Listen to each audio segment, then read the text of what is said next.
Question number 123. A certain X-rays tube required a current of 7 milliampere. हाँ ये लिखे 7 milliampere at the voltage of 80 kilovolt. The energy dissipated in power. Rate of energy mean power. Rate of energy कितनी होगी मतलब power कितना होगा. तो जो पावर का इक्वेशन है ना वो है IV. Question number 123. 123 में कौन सा ऑप्शन ठीक है. 123 में ऑप्शन ए, क्योंकि पावर बराबर है करंट मल्टीप्लाई वोल्टेज. अब करंट कितना है उसमें कितना करंट चाहिए 7 मिली एम्पेयर और वोल्टेज कितना 80 किलो वोल्ट. ठीक है ना. वोल्टेज चाहिए 80 किलो वोल्ट, करंट है 7 मिली एम्पेयर. तो अब इसके लिए कितना power. Rate of energy mean power. तो कितना पावर होगा देखिए मिली और किलो कैंसिल. मिली किसके बराबर है 10⁻⁻³ और किलो 10⁻⁻+3. समझ आ रही है ना. ये है मिली ये है किलो. तो किलो और मिली कैंसिल ईच अदर. अब ये होगा 7 × 80 तो ये आपको देगा 560. Option A is the correct option क्योंकि किलो और मिली कैंसिल ईच अदर.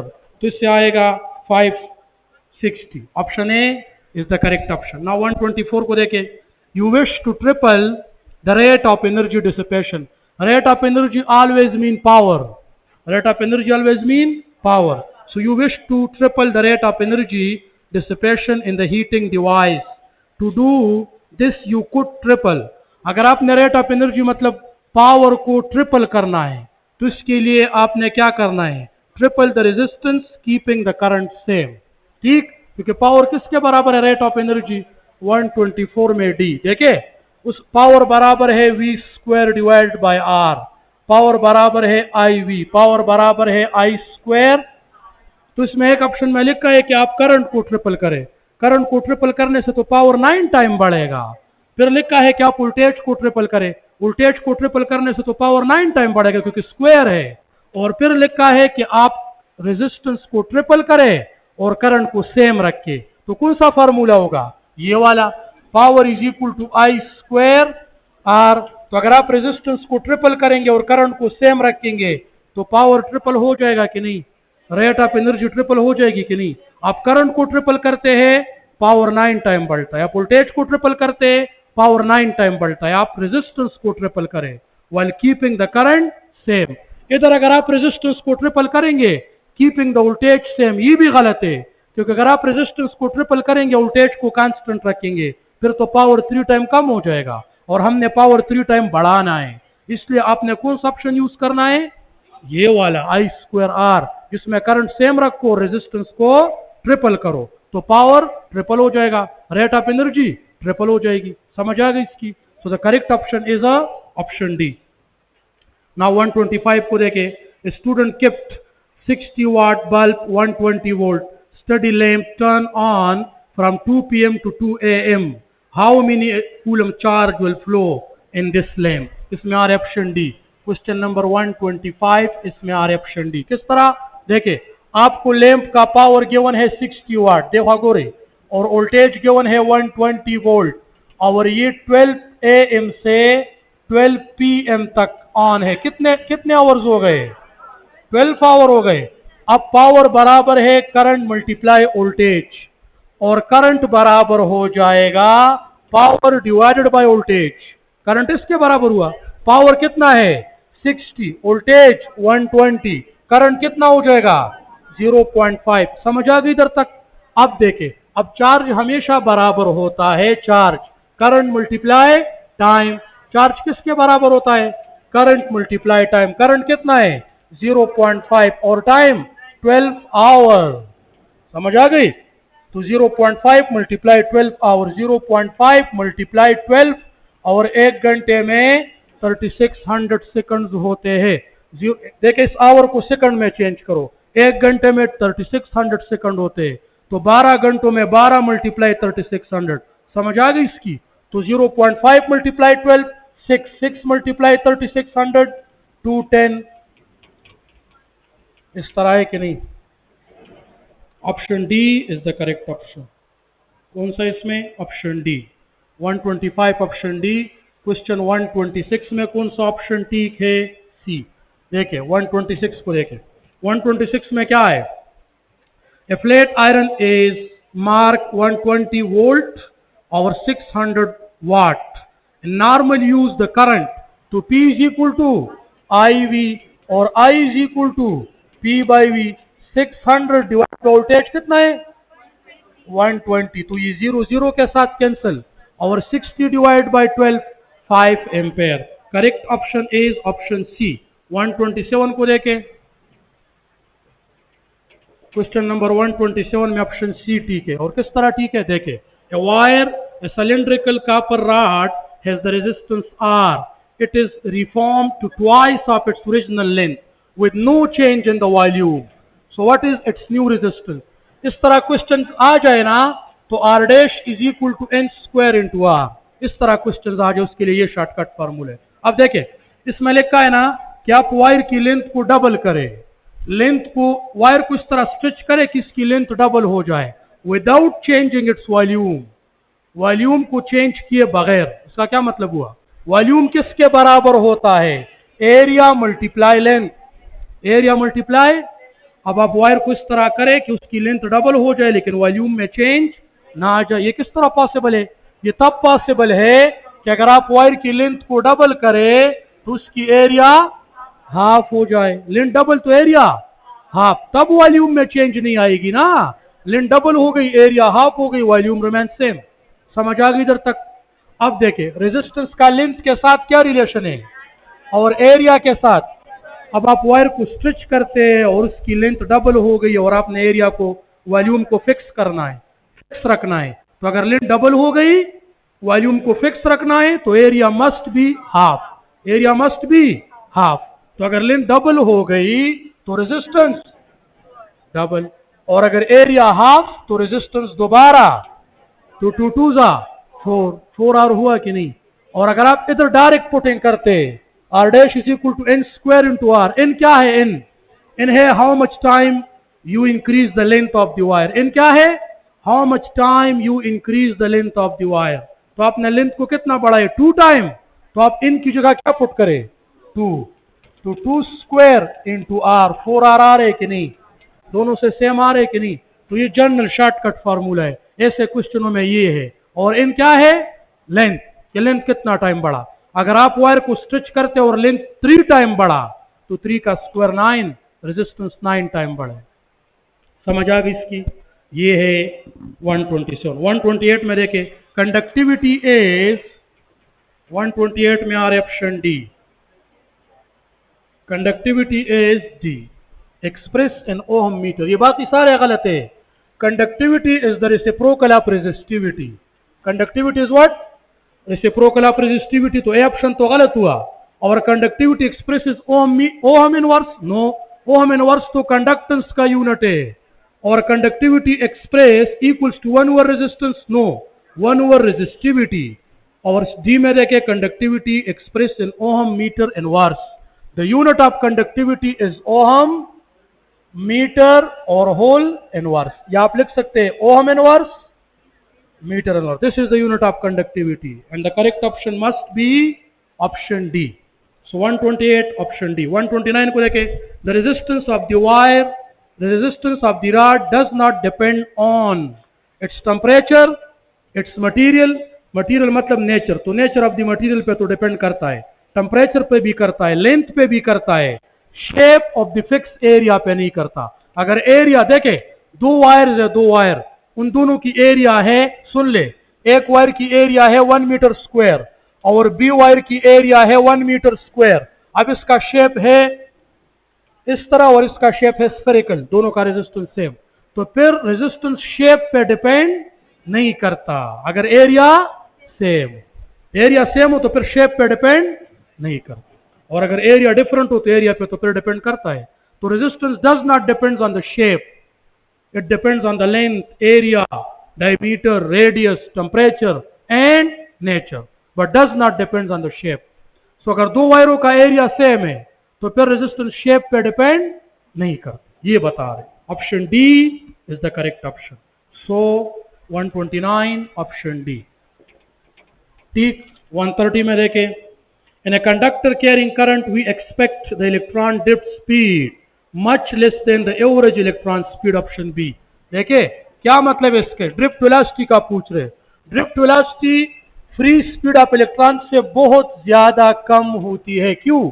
क्योंकि फ्री स्पीड ऑफ इलेक्ट्रॉन है 10⁵ मीटर पर सेकंड और ड्रिफ्ट वेलोसिटी इलेक्ट्रॉन की है 10⁻⁻5 मीटर पर सेकंड, मच स्मॉलर है कि नहीं। तो जब करंट होता है तो इलेक्ट्रॉन के साथ ड्रिफ्ट वेलोसिटी होती है, and drift velocity is very very very small then the free velocity of the electron. So कौन सा ऑप्शन ठीक है? Option B is the correct option 130 में। 131 current has the unit of coulomb पर second, option B. 131 option B, unit of current coulomb पर second, charge per unit time, तो इसको हम एम्पेयर भी कहते हैं लेकिन कूलम पर second, option B. The rate at which the electrical energy used may be measured in watt, option C। 132 option C ठीक। the rate in which the electrical energy measured, that is what, electrical energy, rate of electrical energy तो power को कहते हैं, तो power measured in watt। 133 an air-filled parallel plate capacitor has the capacitance of 1 picofarad, ये बहुत important MCQ है। the plate separation is then double and the wax dielectric is inserted completely filling the space between the plate. As the result, the capacitance become 2 picofarad. The dielectric of the wax must be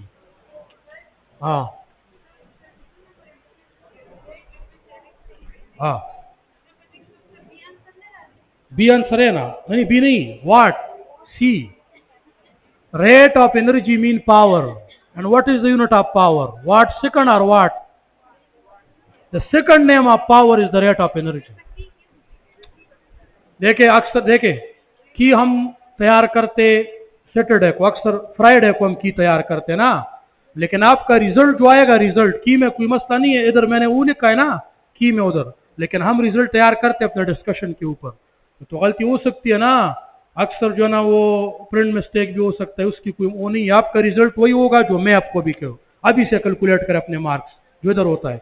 एक आधा MCQs में कोई फर्क आ जाए, इससे कोई मसला नहीं, लेकिन इधर मैंने लिखा है वाट, उधर भी मैंने रिजल्ट में लिखा है वाट, मेरे साथ जो टेस्ट है ना, तो ये बात है, वाट ही है। अब देखें इधर देखें, हम कहते हैं ना कि हमने पैरेलल प्लेट कैपेसिटर के बीच वैक्स जो है ना वो इंसर्ट किया वैक्स। अब इसमें देखें, इसकी जो डाइलेक्ट्रिक कांस्टेंट है रिलेटिव परमिटिविटी, उसकी वैल्यू मालूम करनी है, और हमने क्या किया, कैपेसिटेंस इन मीडियम सबको पता है, equals to capacitance in vacuum multiply relative permittivity. अब देखें, अब कैपेसिटेंस का डिस्टेंस के साथ क्या रिलेशन है, distance between the plate inverse, ये है कि नहीं। अब क्या हुआ है, ये हुआ है कि पहले कैपेसिटेंस था 1 पिकोफैराड, और फिर हमने distance between the plate double किया, डिस्टेंस बिटवीन द प्लेट, और फिर वैक्स इधर हमने इंसर्ट किए, उसकी रिलेटिव परमिटिविटी क्या होगी कि कैपेसिटर के बीच हमने डिस्टेंस को डबल भी किया और फिर भी कैपेसिटेंस कितना हुआ, अब समझ आ गई। अब जब मैं डिस्टेंस को डबल करता हूं तो कैपेसिटेंस कितना कम होता है, हाफ हो जाता है, समझ आ गई। तो अगर आप रिलेटिव परमिटिविटी 4 रख के, 4 कितना रख के 4, और डिस्टेंस को डबल करें, डिस्टेंस को क्या करें, तो जब डिस्टेंस को डबल कर दे तो कैपेसिटेंस हाफ हो जाता है कि नहीं, तो कैपेसिटेंस हाफ हुआ ड्यू टू डिस्टेंस, हाफ हुआ ड्यू टू, और वैक्स की हमने रिलेटिव परमिटिविटी क्या रखी 4, तो 2 टाइम तो कैपेसिटेंस कम हुआ डिस्टेंस डबल होने से, और 4 टाइम कैपेसिटेंस बढ़ा ड्यू टू डाइलेक्ट्रिक कांस्टेंट, तो 4 divide by 2 2c, capacitance double हुआ कि नहीं, 1 से 2 हुआ तो डबल हुआ ना। तो एक तरफ आपने डिस्टेंस बिटवीन द प्लेट को डबल किया और दूसरी तरफ आपने वैक्स इंसर्ट किया है, तो इससे क्या होता है, आप उसकी रिलेटिव परमिटिविटी 2 लोगे 2, तो फिर तो कैपेसिटेंस सेम रहा, रिलेटिव परमिटिविटी 4 हो तो कैपेसिटेंस 4 टाइम बढ़ा, लेकिन डिस्टेंस की वजह से 2 टाइम दोबारा कम हुआ, वैक्स की वजह से 4 टाइम बढ़ा, डिस्टेंस डबल करने से 2 टाइम कम हुआ, तो कैपेसिटेंस डबल हुआ। अब समझ आ गई कि नहीं। तो relative permittivity not 2, relative permittivity 4, क्यों 4, क्योंकि हमने डिस्टेंस को भी डबल किया था ना और वैक्स भी लगाया था, और फिर भी कैपेसिटेंस क्या हुआ, डबल हुआ। तो इसका मतलब कि रिलेटिव परमिटिविटी 2 टाइम नहीं है बल्कि 4 टाइम है, क्योंकि डिस्टेंस डबल करने से कैपेसिटेंस हाफ हुआ और आंसर में कैपेसिटेंस डबल हुआ है। इसका मतलब जो आपने रिलेटिव परमिटिविटी रखी है ना वो 4 है। समझ आ गई इस क्वेश्चन की? इसकी समझ आ गई? देखे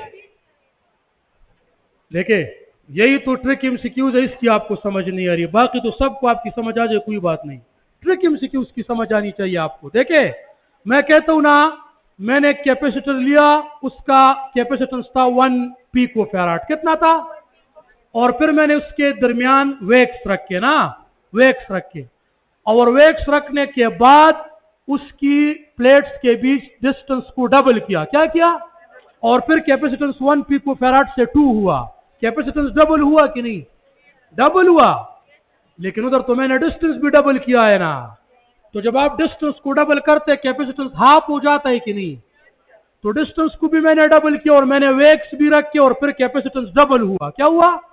और डिस्टेंस को भी डबल किया है। जब डिस्टेंस को डबल किया है और फिर भी कैपेसिटेंस डबल हुआ, तो इस वैक्स की रिलेटिव परमिटिविटी 4 होनी चाहिए, ताकि अगर आप डिस्टेंस डबल भी करें तो कैपेसिटेंस हाफ हुआ, और आप इसको 4 से मल्टीप्लाई करें तो फिर 2c आया कि नहीं?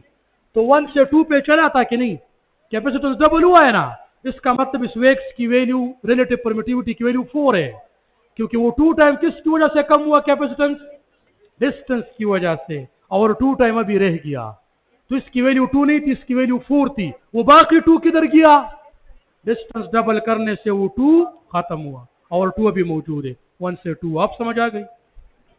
Question number 134, 2 capacitor are identical, ये भी बहुत कंसेप्चुअल है, except that one is filled with air and other filled with oil, both capacitors carry the same charge, the ratio of the electric field air to oil. बताओ, इधर जब air हो तो electric field ज्यादा होती है कि जब मैं कोई डाइलेक्ट्रिक मटेरियल पुट करूं तो ज्यादा होती है? डाइलेक्ट्रिक रखने से इलेक्ट्रिक फील्ड पहले एयर है, एयर, तो ये बात याद रखो कि इलेक्ट्रिक फील्ड अभी ज्यादा होगी। जब आप डाइलेक्ट्रिक पुट करते हैं तो डाइलेक्ट्रिक इलेक्ट्रिक फील्ड को कम करता है, डाइलेक्ट्रिक इलेक्ट्रिक फोर्स को कम करता है। पढ़े कूलम लॉ में, जब दो चार्जेस के बीच कोई मीडियम हो तो इलेक्ट्रिक फोर्स कम हो जाता है और इलेक्ट्रिक फील्ड भी कम हो जाता है और पोटेंशियल भी कम हो जाता है। तो जब मैं कोई डाइलेक्ट्रिक रखूं, ऑयल इधर प्लेस करूं, तो इलेक्ट्रिक फील्ड एयर के मुकाबले में कम हुआ। और किसकी रेशो मांग रहे? किसकी? Electric field in air divide by electric field in oil. तो जब आप कैपेसिटर के प्लेट के बीच कोई भी मटेरियल रखते, कोई भी except air and vacuum, electric field की वैल्यू कम होगी। बस एयर और वैक्यूम के अलावा आप कैपेसिटर के प्लेट के बीच जो भी मीडियम रखते इलेक्ट्रिक फील्ड कम हो जाती है। तो आपने ऑयल रखा, इलेक्ट्रिक फील्ड कम हुआ ना, पहले एयर था, तो एयर में electric field between the plate ज्यादा होती है और ऑयल में कम। तो ज्यादा को कम पे डिवाइड करो, आंसर क्या मिलेगा? 1 से, हाँ, तो 1 और इंफिनिटी के बीच इसका आंसर होना चाहिए, क्योंकि एयर में इलेक्ट्रिक फील्ड ज्यादा और ऑयल में इलेक्ट्रिक फील्ड कम। तो आप 10 को 2 पे डिवाइड करें 5, 1 से ज्यादा आया कि नहीं? 1 and infinity, between 1 and infinity, option D is the correct option. 134 option D. 133 में क्या आता है? 133 में डी, 134 डी। समझ आ गई इसकी? 135 को देखिए, 20 microfarad capacitor is charged to 200 volt. Its energy stored in the capacitor, ये बहुत आसान, 1/2 CV square। 135 option C. देखिए, एनर्जी स्टोर इन कैपेसिटर क्या है? 1/2 CV स्क्वायर। 1/2 C की वैल्यू क्या है? 20, और माइक्रो किसके बराबर है? 10⁻⁻6। और देखे इधर वोल्टेज कितना है? 200। 200 का क्या लोगे? स्क्वायर। देखे भी, देखे, ये हुआ 1/2, ये है 20, 10⁻⁻6, और 2 का स्क्वायर है 4। 2 का स्क्वायर क्या है? 4। सुन ले इधर, एक जीरो का स्क्वायर 2 जीरोस होते हैं और 2 जीरोस का स्क्वायर 4 जीरोस होते हैं। 2 जीरोस का स्क्वायर 4 जीरो, 1 जीरो का स्क्वायर 2 जीरो, 3 जीरो का स्क्वायर 6 जीरो। ये तो 2 जीरोस है कि नहीं? 2 जीरोस का स्क्वायर 4। बस बात खत्म। अब समझ आ गई कि नहीं? अब ये 1/2 इधर कैंसिल, 10 रह गया, इंटू 10⁻⁻6 इंटू 10⁻, ये हुआ 4 इंटू 10⁴ तो ये क्या कैंसिल, समझ आ गई। तो इधर क्या हुआ 10 मल्टीप्लाई 4 40 इंटू 10⁻⁻², 40 डिवाइड बाय 100, 10⁻⁻² नीचे आ जाए +2 और 10⁻+2 किसे कहते हैं 100, 40 divide by 100, option C is the correct option. नहीं बिल्कुल सी, ऑप्शन सी है। ये मैंने क्या बताया अभी इकराम के पास, अभी मैं कहता सी है, हाँ ये मैंने कैलकुलेट किया सी। ये अक्सर टना वो मैंने ये कल तैयार हुआ ये की, और हमने रिजल्ट अभी तैयार करना है, तो सी ही है, आपको रिजल्ट में भी सी आएगा, जिसका सी है उसको मार्क्स मिलेगा। समझ आ गई। अब डिस्कशन में आपको जो मार्क्स मिल गए वही ठीक है, सी ऑप्शन है, और रिजल्ट में भी आप चेक कर सकते हैं सी हो। 136 a battery is used to charge the parallel plate capacitor after which it's disconnected, then the parallel plate apart to twice of its original separation. In this process which one become double? Stored energy, option C। तो ये जो है ना stored energy, energy stored in capacitor 1/2 epsilon naught epsilon r e square a into d। तो energy is directly proportional to what? Distance between the plate। क्योंकि positive negative charge को आप separate करते हैं ना, तो आपको वर्क डन करना चाहिए। पॉजिटिव नेगेटिव तो एक दूसरे को अट्रैक्ट करते हैं, जब आप एक दूसरे से दूर ले जाते हैं इसके लिए एनर्जी चाहिए, वर्क चाहिए, वही वर्क इसमें स्टोर होती है in the form of electric potential energy. Option C is the correct option. 136 option C. 137 capacitor C1 and C2 are connected in series, the equivalent capacitance must be. Capacitor जब series में लगाते हैं ना, series में तो कौन सा formula है 1/C1 + 1/, इसको सॉल्व करें आपको मिलेगा C1 C2 divide by C1 plus, बस यही आएगा, इधर से ही ये फार्मूला, इसका एलसीएम ले ले, you will get option A. 137 option A. 138 two identical capacitors are connected in series and two each identical to first in parallel and then in a series. The equivalent capacitance of series connection is 1/4 of the equivalent capacitance of the parallel। सुन देखिए, two identical capacitors are connected in series and two each identical, वही दो, ठीक है ना। और ये to the first नहीं, ये है first connected in the parallel, first connected in parallel and then in series। पहले इसको पैरेलल में कनेक्ट किया और फिर सीरीज में। तो सीरीज में पैरेलल से कितना कम आंसर आएगा? जब दो कैपेसिटर को आप सीरीज में लगाते हैं और फिर पैरेलल में, और दोनों की कैपेसिटेंस की वैल्यू सेम, तो सीरीज में पैरेलल से कितना कम आंसर आएगा? तो सुन ले, जब कैपेसिटर इक्वल ना और सीरीज में हो तो फार्मूला है C/N। क्या है? और जब कैपेसिटर पैरेलल में हो, पैरेलल में और इक्वल हो तो हम कहते हैं NC। क्या? तो कितने कैपेसिटर है और पैरेलल में कनेक्ट है, तो आंसर क्या हुआ 2C। और जब ये दो कैपेसिटर में सीरीज में लगाता हूं तो C/2। तो बताओ C/2 2C से कितना कम है? C/2 2C से कितना कम है? 2 टाइम नहीं, 4 टाइम। क्यों? इधर क्या हुआ 2C और इधर पैरेलल में 2C ना, और सीरीज में C/2। इसको इधर कर ले, क्या हो जाएगा? क्या रेशो आता है? पैरेलल में 4 टाइम ज्यादा, सीरीज में 4 टाइम कम। तो सीरीज में पूछ रहा है, सीरीज में कैपेसिटेंस पैरेलल से 4 टाइम कम और पैरेलल में कैपेसिटेंस सीरीज से 4 टाइम ज्यादा। ये कब? जब दो कैपेसिटर हो। क्या हो? दो कैपेसिटर। ये है पैरेलल में, ये है सीरीज में। जब इक्वल कैपेसिटर हो और n है नंबर ऑफ कैपेसिटर। समझ आ गई? तो सीरीज में 1/4 time that of parallel, option D is the correct option in 138. 139 the capacitance of parallel plate capacitor can be increased, increasing the charge, decreasing the charge, increasing the plate separation। decreasing the plate separation। देखे, आप इसको कम करें ये ज्यादा हो जाएगी, क्योंकि plate separation के साथ क्या रिलेशन है। और ये बात अपने साथ याद रखिए कि capacitance does not depend on the charge, and capacitance does not depends on the voltage. ये बात याद रखिए, ये इसका फार्मूला है, लेकिन इन दोनों का डायरेक्ट रिलेशन, जब आप चार्ज डबल करते हैं तो वोल्टेज खुद डबल हो जाती है. तो capacitance does not depends on the charge, does not depends on the voltage. Capacitance depends on the area of the plate, distance between the plate and medium between the plate. तो ये जो है ना, आप डिस्टेंस को half करे या कम करे, कैपेसिटेंस बढ़ जाएगी. न इस पे डिपेंड करता है न इस पे. समझ आ गई? तो how capacitance of parallel plate can be increased by decreasing the distance between the plate. 139 option D. 140 को देखे, an electron volt is what? Option C बस बात है छोड़े, option C. Electron volt is the unit of energy.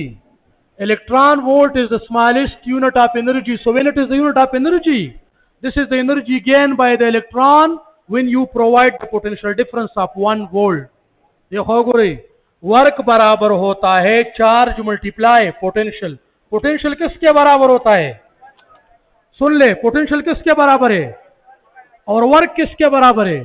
Charge multiply voltage. मैं work को energy कह सकता हूं, एनर्जी. तो एनर्जी किसके बराबर हुआ? और चार्ज कितना है? 1 इलेक्ट्रॉन के बराबर. और वोल्टेज कितना है?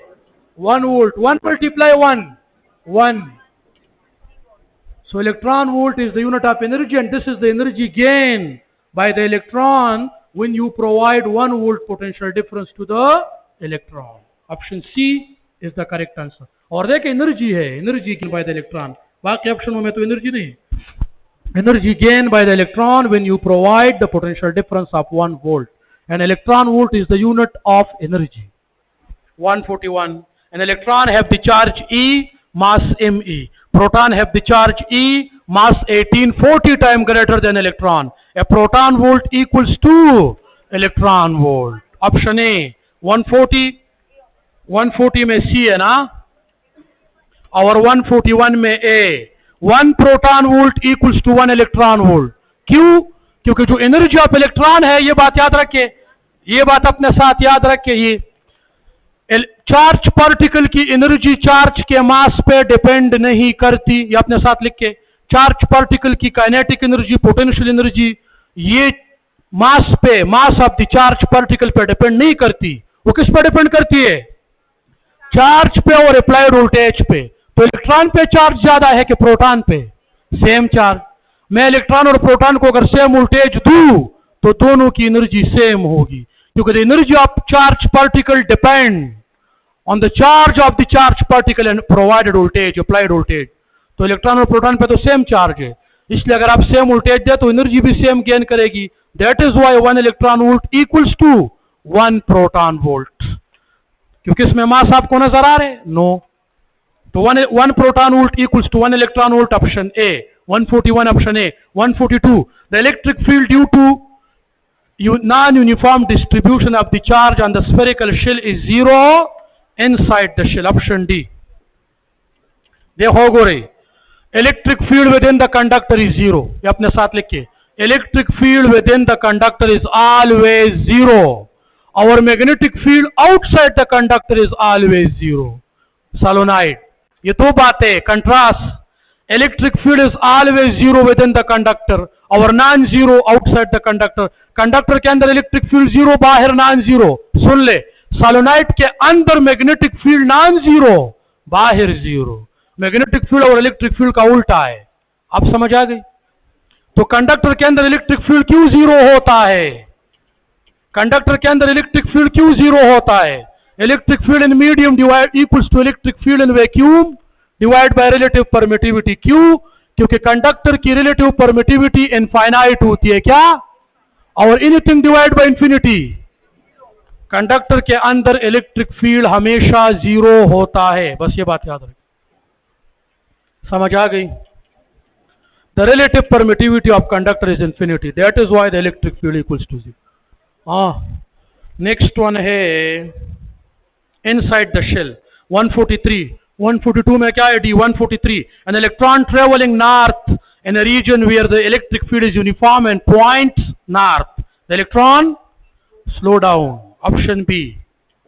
देखो गोरे, इलेक्ट्रिक फील्ड इस डायरेक्शन में है सपोज, और आपने इलेक्ट्रॉन को भी इस डायरेक्शन में छोड़ा, तो फिर तो ये होना चाहिए कि इलेक्ट्रॉन इलेक्ट्रिक फील्ड की डायरेक्शन में जा रहे, ये तो तेज होना चाहिए।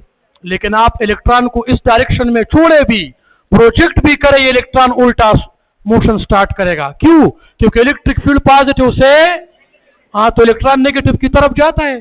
आपने तो नेगेटिव की तरफ छोड़ा, लेकिन स्टिल इलेक्ट्रॉन नेगेटिव से अपना डायरेक्शन चेंज करके पॉजिटिव की तरफ आता है। इसलिए ये सिर्फ टू कंफ्यूज द स्टूडेंट कि इलेक्ट्रिक फील्ड भी नॉर्थ की तरफ है, आपने इलेक्ट्रॉन को भी नॉर्थ की तरफ छोड़ा, स्टूडेंट कहता है ये पार्टिकल तो तेज होना चाहिए। लेकिन मैं आप लोग को दो बातें लिखता हूं।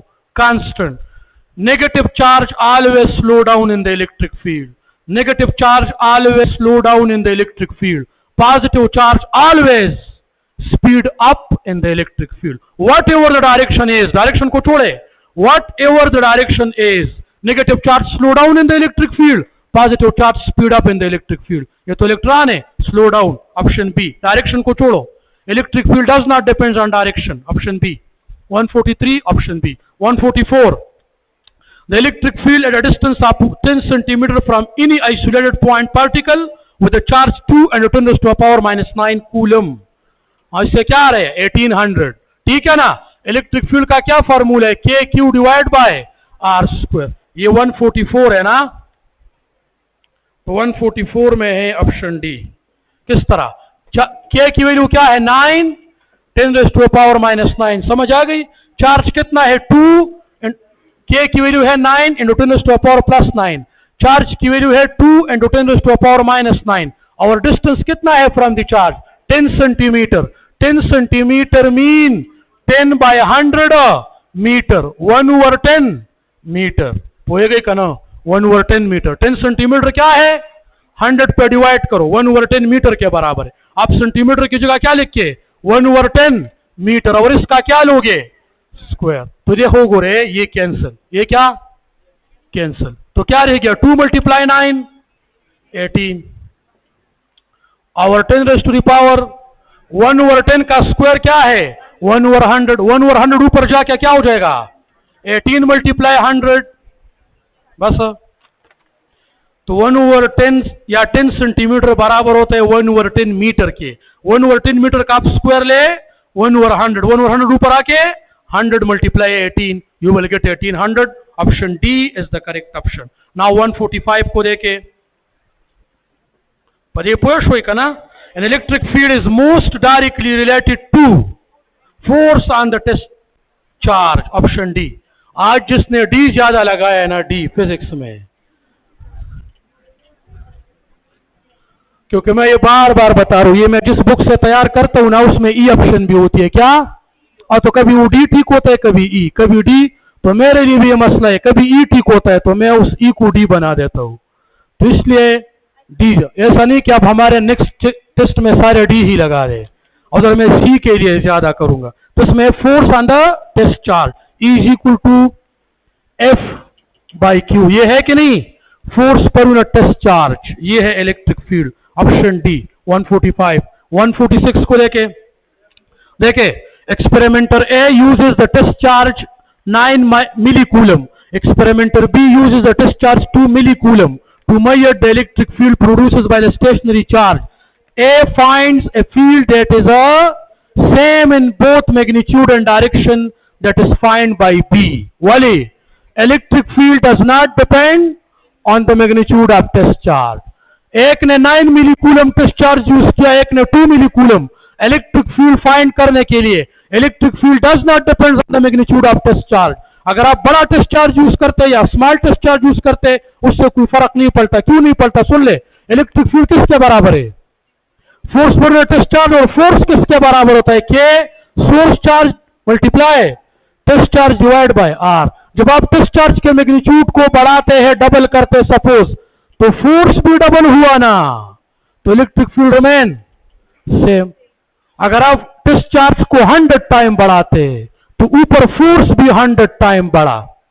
अगर आप टेस्ट चार्ज के मैग्नीट्यूड को 100 टाइम कम करते हैं तो ऊपर फोर्स भी 100 टाइम कम हुआ, क्योंकि ये फोर्स भी तो सोर्स चार्ज और टेस्ट चार्ज के बीच है ना। तो जितना आप टेस्ट चार्ज बढ़ाते हैं फोर्स भी बढ़ता है, टेस्ट चार्ज कम करते हैं फोर्स भी कम हो जाता है। Electric field does not depend on the magnitude of discharge, इसलिए दोनों एक्सपेरिमेंटर सेम वैल्यू निकालेगी for electric field. Option A, option A 146 option A. पदे पेश हुई 147 को देखे 147, two small charge objects attract each other with a force F was separated by the distance d. If the charge on each object reduced to 1/4 and the original value of the distance between them reduced to d by 2, what is the new value of the force F by 4? 147 option C. देखे इधर, F is directly proportional to Q1 Q2 divided by, इधर देखे force का हर एक charge के साथ क्या relation है, डायरेक्ट। आपने हर एक चार्ज की मैग्नीट्यूड को 4 टाइम कम किया, इधर देखे ना, आपने Q1 का मैग्नीट्यूड भी 4 टाइम कम किया और Q2 का मैग्नीट्यूड भी 4 टाइम कम किया। तो अब दोनों चार्जेस को 4 टाइम कम करे, फोर्स कितना कम हो जाएगा, 4 4 16, फोर्स 16 टाइम कम हुआ। ये तो लिख के अपना चार्ज, एक चार्ज भी 4 टाइम कम, दूसरा भी 4 time come, force decreases by 16 time. इधर तक समझ आ गई। और फोर्स का आर के साथ क्या रिलेशन है, अगर मैं डिस्टेंस को डबल करूं तो फोर्स 4 टाइम कम होगा, और अगर मैं डिस्टेंस को हाफ करूं, डिस्टेंस को r/2 बना दूं, क्या बना दूं, तो फिर आप r/2 का स्क्वायर लेंगे। r/2 का स्क्वायर क्या है, r² डिवाइड बाय 4 ना, और ये 4 ऊपर आके क्या हो जाएगा, फोर्स 4 टाइम बढ़ा, डिस्टेंस हाफ करने से फोर्स 4 टाइम बढ़ गया। समझ आ रही ना, स्क्वायर है। और चार्जेस को 4 टाइम करने से फोर्स 16 टाइम कम हुआ, तो फोर्स 16 टाइम कम हुआ ड्यू टू द चार्जेस, और 4 टाइम बढ़ गया ड्यू टू द डिस्टेंस। तो ये क्या हुआ, आप समझ आ गई। अब correct option is option C 148। ये 147 में था 148। The unit of 1/4 pi epsilon naught, option D. देखिए 148 में भी डी आया। 1/4 पाई एप्सिलॉन नॉट किसके बराबर होती है, के बराबर है। और के यूनिट को देखे, के का यूनिट मैं निकालता हूं, 1/4 पाई एप्सिलॉन नॉट के बराबर है ना, और ये हो गई F इज इक्वल टू के Q1 Q2 डिवाइड बाय के तक हो रही, K is equal to r² F divide by Q1। Unit को देखे, फोर्स का क्या यूनिट है, और डिस्टेंस का मीटर तो स्क्वायर है ना, और चार्ज कूलम और कूलम, न्यूटन मीटर स्क्वायर पर coulomb square, this is the unit of K, and K equals to 1/4 pi epsilon naught. So this is also the unit of 1/4 pi epsilon naught. अब समझ आ गई। So the correct unit is option D, option D 148 option D. 149 इसमें आ रहे option D, हाँ फिर option D माँ होता उस तवेली दिखाना सी डी। देखे ये तो ये सेकंड ईयर के पेपर में फर्स्ट शॉर्ट क्वेश्चन था कि कूलम ला ओबे न्यूटन थर्ड ला, ये दर्शा एमसीक्यू है। देखे ये अभी सेकंड ईयर का पेपर जो है, देखे वो पेपर भी आप लोगों ने दिया है ना, जिसने दिया भी है तो देखे एक है ना, two particle x and y are 4 meter apart, x have the charge 2q, y have the charge q. The force of x on the y has the same magnitude as the force of y on x. आप समझ आ गई कि नहीं। Coulomb law ओबे Newton third law of action है ना, x charge पे कितना, x पे कितना चार्ज है और y पे, तो कूलम लॉ ओबे न्यूटन थर्ड लॉ। तो यही मतलब है कि एक चार्ज हो 50 कूलम, एक चार्ज हो 1 कूलम, 50 कूलम 1 कूलम पे उतना फोर्स लगाएगा जितना 1 कूलम 50 कूलम पे लगाएगा, क्योंकि they exert force on each other in the form of action and action and reaction are always equal in magnitude and opposite na. So the force of x on y must be the same that is the force of y on x. So the correct option is option D 151। ये कौन सा था 149 150। A positively charged metal sphere A brought into the contact with uncharged metal sphere B. As a result, both the spheres become positively charged. 150 option A. देखो गोरी तो खबरी दिखा. तो ये कूलम ला, इससे पहले देखे चार्ज रेशो है 1:5. फोर्स रेशो क्या होगी? इसको कहते हैं कूलम ला ओबे न्यूटन थर्ड ला. एक चार्ज है 1 कूलम, दूसरा 5 कूलम. एक दूसरे पे जो फोर्स लगाएगा वो होगा 1:1. इससे पहले क्वेश्चन की बात कर रहे, 149 की बात कर रहे हैं. 150 को भी देखे. 150 में आपको बता रहे ना कि एक पॉजिटिवली चार्ज रॉड है.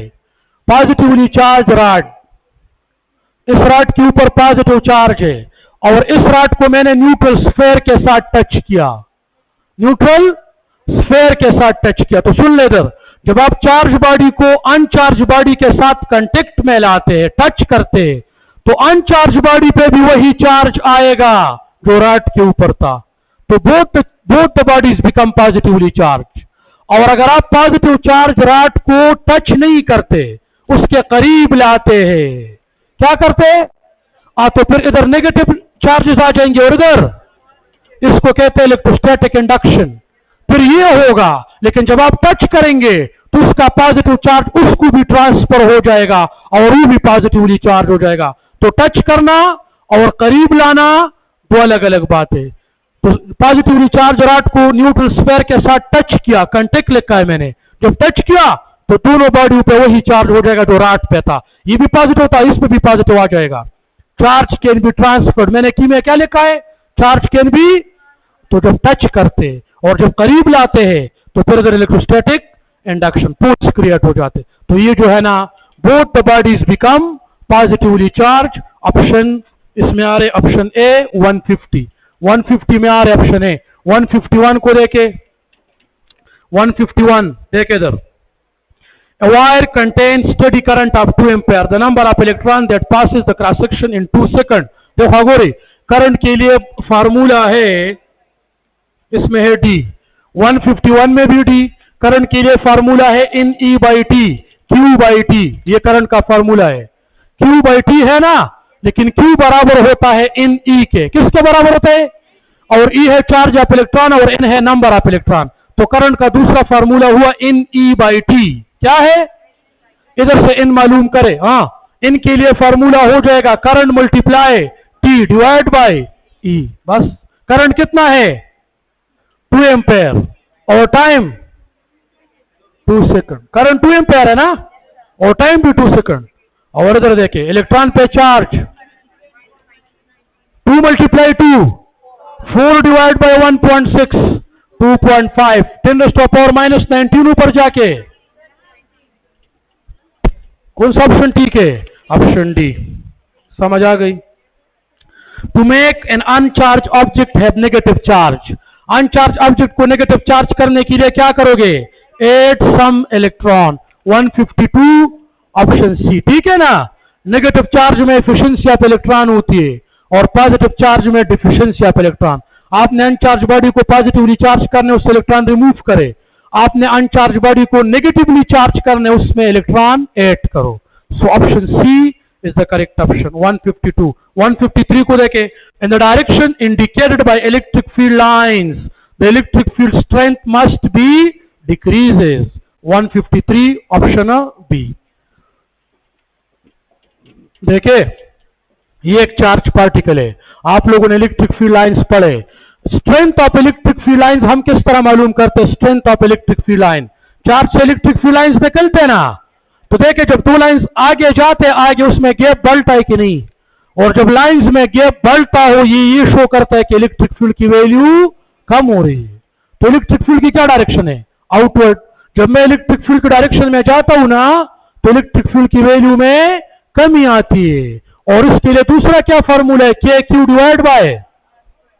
और इलेक्ट्रिक फील्ड पॉजिटिव से नेगेटिव की तरफ होता है. तो जब आप जितना दूर जाते हैं चार्ज से, इलेक्ट्रिक फील्ड की डायरेक्शन में जाते हैं ना, दूर जाते हैं, तो आर की वैल्यू बढ़ती, आर की वैल्यू बढ़ती, तो ई की वैल्यू कम होती. Electric field must be decrease. Option B. 154 value of potential at a point to a point charge is inversely proportional to the distance. Option C. 154 option C. देखे electric potential का क्या formula है? K Q divide bye, तो आप inverse square नहीं बोलेंगे, आप क्या बोलेंगे? Only inverse. Electric potential is inversely proportional to r. सुन ले जितने भी क्वेश्चन है आपके ना, तो डिस्कशन के बाद मैं आपको 5 नहीं 10 मिनट दे दूंगा। अभी वो डिस्कशन के लिए टाइम हमें दिया है ना, इतने टाइम में आपने खत्म करना, दूसरा टीचर वेट कर रहा है। तो आप लोग के जितने भी क्वेश्चन है उसका आंसर मैं दूंगा, मैं इधर हूँ, डिस्कशन के बाद भी हूँ, और डिस्कशन हफीज साहब का हो जाए फिर भी मैं इधर रहूंगा, तो आप लोग के क्वेश्चन होंगे इंशाल्लाह कवर होंगे। ये हो जाएगा ऑप्शन सी। 155 में देखे, which of the following graph best represent the current voltage relationship of the incandescent light bulb. Bulb में कौन सा ग्राफ ठीक है? Option A 155, option A. किस तरह देखे इधर, इनिशियली कूलम लॉ, वो जो है ना ओम्स लॉ, वो बल्ब में एप्लीकेबल होते हैं, मैंने एक्सप्लेन किया है। वो जो बल्ब होते ना, जैसे आप उसको ऑन करते हैं, वोल्टेज बढ़ाते करंट बढ़ते, वोल्टेज बढ़ाते करंट बढ़ता है, तो इनिशियली बल्ब में ओम्स लॉ एप्लीकेबल होती है। कुछ टाइम बाद वो जो बल्ब होता है, ये लैंप नहीं बता रहे, वो बल्ब बता रहे ना, जो येलो कलर लाइट देता है, कुछ टाइम बाद वो हीट अप हो जाते हैं, उसमें बहुत ज्यादा हीट प्रोड्यूस होती है। जब वो बल्ब हीट अप हो जाता है तो उससे रेजिस्टेंस बढ़ जाता है, रेजिस्टेंस बढ़ जाता है तो करंट रिड्यूस हो जाता है। पहला आप वोल्टेज बढ़ा भी दे, करंट में इंक्रीज नहीं आएगा। तो देखे इनिशियली ये ग्राफ स्ट्रेट होगा, एक्स और वाई के बीच बिल्कुल होगा, मतलब ये ओम्स लॉ को ओबे करता है। कुछ टाइम बाद ये ओम्स लॉ को ओबे नहीं करता, क्यों? हीट डेवलप होता है, उससे रेजिस्टेंस बढ़ जाता है, फिर करंट की वैल्यू में कमी आ जाती है। तो ए को लेके ए को ओम्स लॉ ओबे हो रहा है कुछ टाइम तक, और लास्ट में देखे ग्राफ कर्व हुआ। Option A is the correct option. 156 in a series combination of two resistance, if I is the current and V is the voltage flowing through, applied potential difference, and the potential difference across the resistance are in the ratio of 2:3, the resistance ratio must be 2:3। 156 option A. मैं आप लोगों को बता रहा हूं, देखे जब आप सीरीज में रेजिस्टेंस लगाते हैं ना, जब आप सीरीज में रेजिस्टेंस लगाते हैं, सपोज इसकी वैल्यू है 2 ओहम और इसकी वैल्यू है 3 ओहम। सुन ले, जब आप सीरीज में रेजिस्टेंस लगाते हैं, एक 2 ओहम एक 3 ओहम, दोनों में करंट सेम होगा। अगर इसमें 5 एम्पेयर करंट जाएगा तो दूसरे में भी 5 एम्पेयर जाएगा।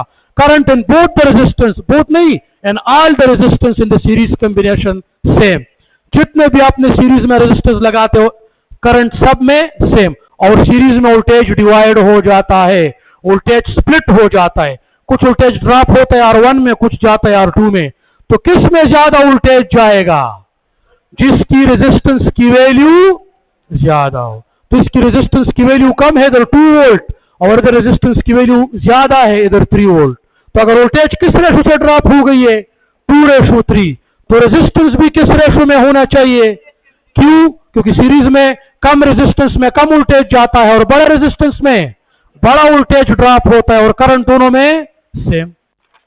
तो वोल्टेज रेशो तो गिवन थी ना 2:3, तो रेजिस्टेंस भी इसी रेशो में होने चाहिए, क्योंकि सीरीज में कम रेजिस्टेंस में कम वोल्टेज ड्रॉप और ज्यादा रेजिस्टेंस में ज्यादा वोल्टेज ड्रॉप होता है। ये क्यों ऐसा होता है कि कम में कम रेजिस्टेंस में कम वोल्टेज और ज्यादा में ज्यादा? ये क्यों होता है? ताकि करंट को सेम रख के ना, I इज इक्वल टू, तो बड़े रेजिस्टेंस में बड़ा वोल्टेज, कम रेजिस्टेंस में कम वोल्टेज, और करंट रिमेन सेम। आप समझ आ गई कि नहीं? तो इसलिए इसमें क्या रेशो बननी चाहिए? 2:3। Option A. 157 को देखे, 157 में है बी। देखे, at ordinary temperature an increase in temperature increase the conductivity of a semiconductor. देखे कंडक्टिविटी बता रहे, कंडक्टिविटी जो है ना, ये इनवर्सली प्रोपोर्शनल है टेम्परेचर के साथ। किसके लिए? कंडक्टर्स के लिए। कंडक्टर्स का आप टेम्परेचर बढ़ा दे, उसकी कंडक्टिविटी में कमी आएगी, और कंडक्टिविटी का टेम्परेचर के साथ क्या रिलेशन है? किसके लिए? सेमीकंडक्टर। तो मैंने टेम्परेचर बढ़ाया, कंडक्टिविटी बढ़ गई, किसके लिए? सेमीकंडक्टर। और जब आप टेम्परेचर बढ़ाते हो और कंडक्टिविटी कम हो जाती है तो ये कंडक्टर होगा। और रेजिस्टिविटी का इसका उल्टा, ये लिख के, कंडक्टिविटी के लिए ये फार्मूला, रेजिस्टिविटी का फार्मूला इसका उल्टा, और रेजिस्टिविटी का इसके साथ डायरेक्ट, इसके साथ इनवर्स। आप समझ आ गई? तो conductivity is inversely proportional to temperature for conductor and directly proportional to temperature for semiconductor. तो इसमें क्या आ रहे हैं? 157 में क्या आ रहे हैं? Option B. 158, the EMF of the battery equals to the terminal potential difference when there is no current in the battery. 158 option D. देखिए, EMF और पोटेंशियल डिफरेंस कब बराबर होंगे? वोल्टेज बराबर होता है EMF माइनस IR. ये है voltage. Voltage potential difference equals to EMF minus IR. तो अब सुन ले, अगर करंट सर्किट में जीरो हो तो करंट जीरो मल्टीप्लाई R, तो ये क्या हो जाएगा? वोल्टेज इक्वल्स टू EMF और ये टर्म तो जीरो हुआ, बराबर हो गए कि नहीं? तो EMF end voltage potential difference become equals when the current in the circuit equals to 0. Option D is the correct option. 159 को देखे, in n number of capacitor, each of capacitance C are connected in parallel to the voltage source V. The total energy stored in the capacitor is option D. D. 159D. देखिए, parallel में जब हम capacitor लगाते हैं तो क्या formula है? इन सी. Parallel में n नंबर ऑफ कैपेसिटर लगाते हैं तो फार्मूला है इन सी. क्या? और सीरीज में C बाय N. तो देखे तो ठीक है ना, इन सी. और अब मैंने n number of capacitor parallel में लगा दिए. अब एनर्जी स्टोरेज का क्या फार्मूला है? 1/2 CV². क्या है? 1/2. ये एक कैपेसिटर के लिए, एक के लिए. और जब n नंबर ऑफ कैपेसिटर आप पैरेलल में लगाते हैं, पैरेलल में, तो नेट कैपेसिटेंस इन सी. अब आप पुट करें 1/2 और n नंबर ऑफ कैपेसिटर है तो इन सी ना, तो इन CV². तो मैं लिख सकता हूं इन CV² divide by 2. Option D is the correct option. पर ये पुश हुए. 160, if charge on the capacitor become double, the energy stored in the capacitor become what? Charge on the capacitor become double, energy stored in the capacitor become what? देखो गो रेखा, दो बात है. तो अगर इधर मैं चार्ज को डबल करता हूं तो energy double, energy 4 time. Square है ना, स्क्वायर है ना. तो अगर मैं चार्ज को डबल करूं तो 2 का स्क्वायर 4 है, एनर्जी 4 टाइम बढ़ेगी. इधर अगर मैं चार्ज को डबल करूं, नहीं, चार्ज और वोल्टेज का क्या रिलेशन है? डायरेक्ट. तो दोनों से 4 आएगा. अगर इधर मैं चार्ज को डबल करता हूं, एनर्जी का चार्ज के साथ क्या रिलेशन है? ये 1/2 तो फार्मूले में क्या रिलेशन है? तो अगर मैं चार्ज को डबल करूं तो 2 का स्क्वायर क्या है? एनर्जी 4 टाइम बढ़ जाएगी. और अगर इधर मैं चार्ज को डबल करूं, देखो गोरे, अगर इधर मैं चार्ज को डबल करूं तो पोटेंशियल डिफरेंस खुद डबल हो जाएगा. तो 2 क्यों? क्योंकि चार्ज का वोल्टेज के साथ क्या रिलेशन है कैपेसिटर में? ये कि नहीं? कैपेसिटर के प्लेट के ऊपर चार्ज डबल हो जाए तो वोल्टेज खुद डबल हो जाती है. तो charge double, potential double, energy 4 time. हर जगह पे अगर आप इस फॉर्मूले से करते 2b4, इससे करते 2b4, लेकिन अपने साथ ये लिख के ये कि हमेशा एनर्जी का चार्ज के साथ डायरेक्ट स्क्वायर का रिलेशन होता है. Option A. 160 option A.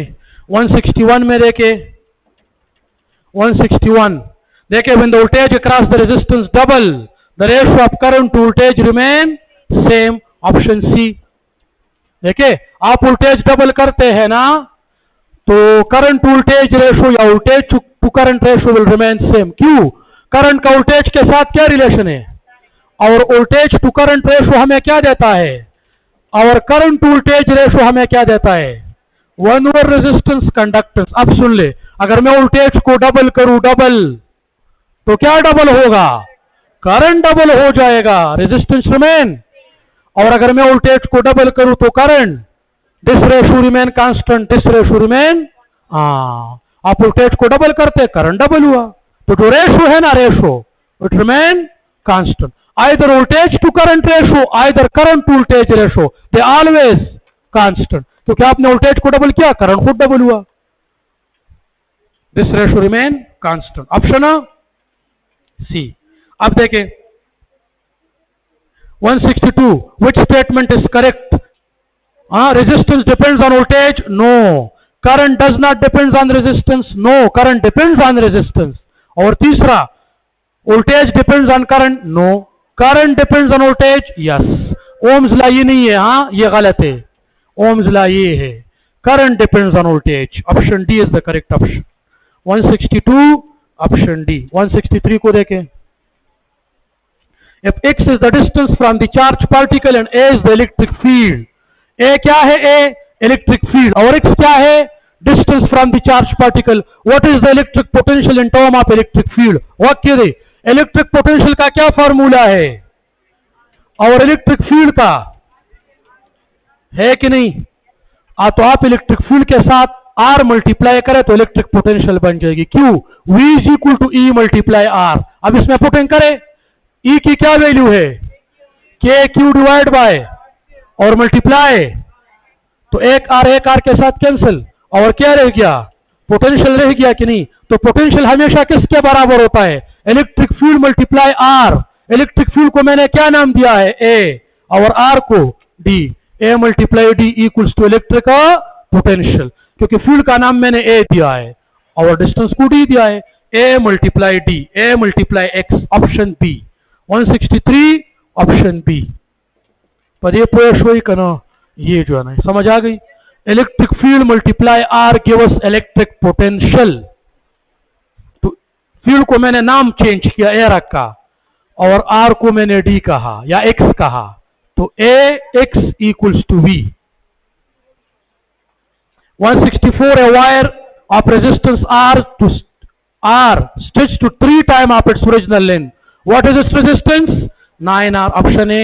164 option A। ये हो गए, कौन सा फॉर्मूला है स्ट्रेचनेस के लिए? R dash is equal to n square into, अभी समझाया ना, और n क्या है? How much time you increase the length. इधर मैंने लेंथ कितना बढ़ाया है? 3 टाइम 3 का square 9R। The correct option is option A। 164 option A। 165 electric field strength of a point charge E and electric potential is V at the distance R from the point charge. What is the electric potential at a point for the same point charge where electric field is E by 4, electric potential V by 2? 165 option B। किस तरह? हाँ बताओ। अगर किसी reason में electric field 4 time कम हो जाए, क्या हो जाए? तो उधर इलेक्ट्रिक पोटेंशियल कितना कम होना चाहिए? ये क्वेश्चन है। ये किसी रीजन में इलेक्ट्रिक फील्ड 4 टाइम कम हुआ, उधर इलेक्ट्रिक पोटेंशियल कितना कम होना चाहिए? नहीं, इलेक्ट्रिक फील्ड कब 4 टाइम कम होता है? इलेक्ट्रिक फील्ड कब 4 टाइम कम होता है? जब मैं डिस्टेंस को डबल करूं। डिस्टेंस को, आप डिस्टेंस को डबल करें, KQ divided by 2R। 2R का स्क्वायर क्या है? 4 है ना, तो इलेक्ट्रिक फील्ड 4 टाइम कम हुआ कि नहीं? तो जब डिस्टेंस को मैं डबल करता हूं तो इलेक्ट्रिक फील्ड 4 टाइम कम हो जाता है, क्योंकि इलेक्ट्रिक फील्ड का R के साथ इनवर्स स्क्वायर रिलेशन है, लेकिन पोटेंशियल का R के साथ इनवर्स स्क्वायर नहीं है। पोटेंशियल का R के साथ क्या है? सिर्फ। तो जब मैं इधर डिस्टेंस डबल करूं तो फील्ड तो 4 टाइम कम हुआ, लेकिन डिस्टेंस डबल करने से V 2 टाइम कम हो जाए। तो जब E 4 टाइम कम हो जाए तो V 2 टाइम कम होगा। और E कब 4 टाइम कम होता है?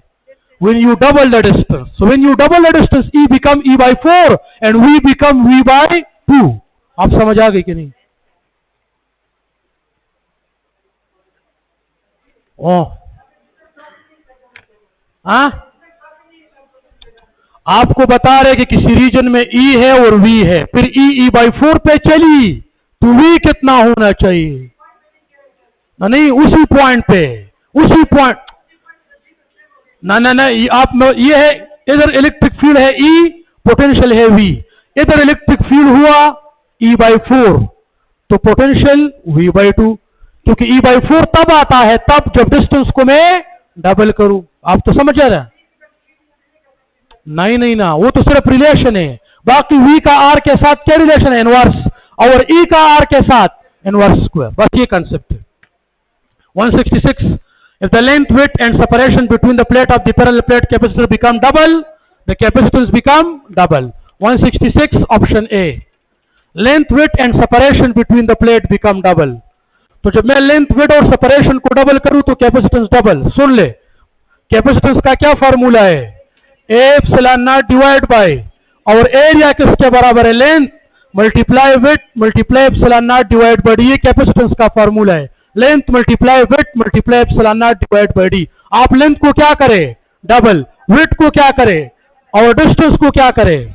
नो, तो लेंथ को डबल करे, विड्थ को डबल करे, कैपेसिटेंस 4 टाइम, और डिस्टेंस को डबल करे, capacitance 2 time, come 4/2।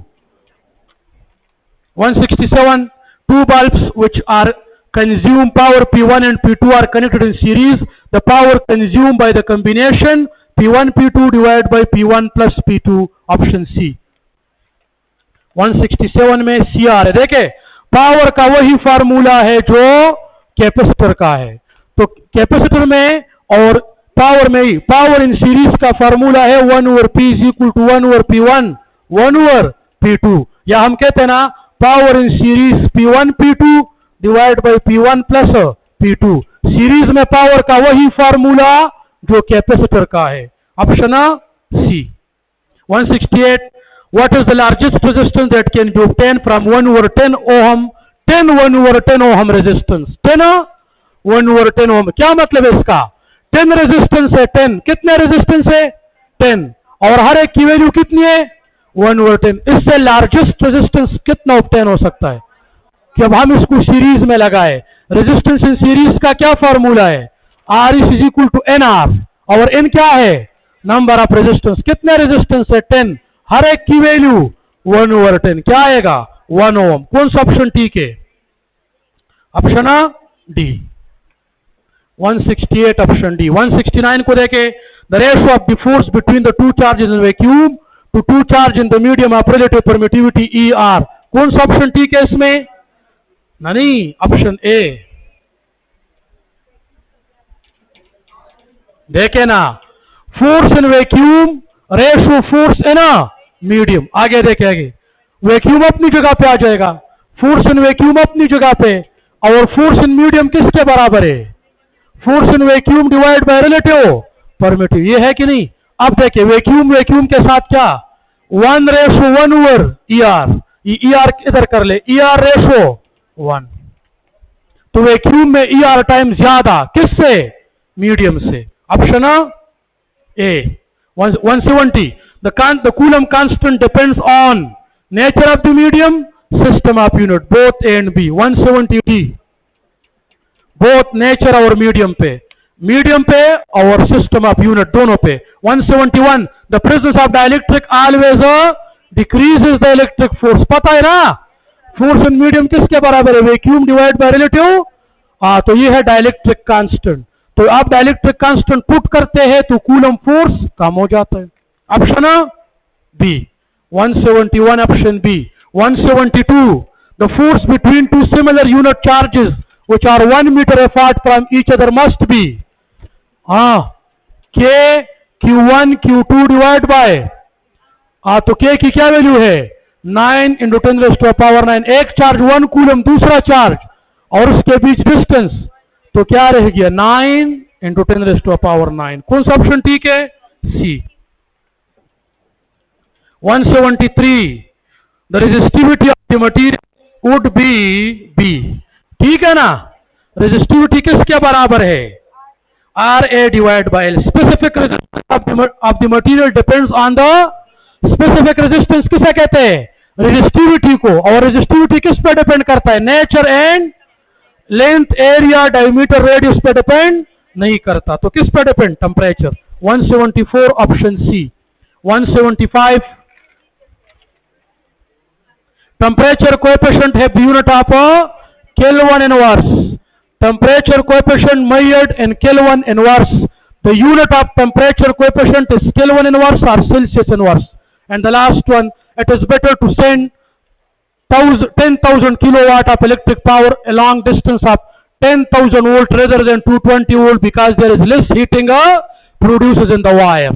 176 option A. देखो गोरी, हीट का फार्मूला है V² divide by R multiply T। तो जितने बड़े वायर्स होंगे, लॉन्ग वायर होंगे, लॉन्ग, उतने ही रेजिस्टेंस उसका ज्यादा, और रेजिस्टेंस उतना ज्यादा, हीट उतना कम। Less heating, option A is the correct option. समझ आ गई इसकी?